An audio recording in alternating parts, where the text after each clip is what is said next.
तो कैसे हैं आप लोग। आज मैं एक ऐसी शख्सियत के बारे में बात करने जा रहा हूं जिसका सांपों के साथ फ्रेंड्स विद बेनिफिट वाला, यानी हाथ छोड़कर नमाज पढ़ना नबी सल्लल्लाहु अलैहि वसल्लम से भी ऐसी हदीसें मिलती हैं, लेकिन कोई उसूल मुहद्दिसीन पर साबित नहीं है।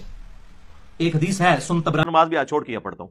जाहिर है अब 44 ईयर्स हो चुकी है उम्र, इतने साल हाथ बांध के नमाज पढ़ी है, तो आप कम से कम 30-40 साल हाथ छोड़ के भी नमाज पढ़ लीजिए। हम अगर कोई बंदा क़याम में हाथ छोड़कर नमाज पढ़ता है तो इसको जायज समझते हैं, अफजल नहीं समझते, अफजल नहीं समझते, अफजल नहीं समझते।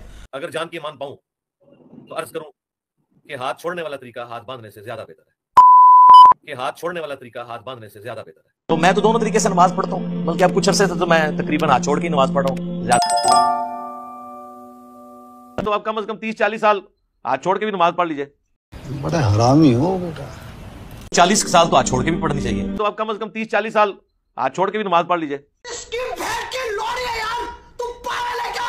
अबे तुम पागल, तेरी माँ की चुप साड़।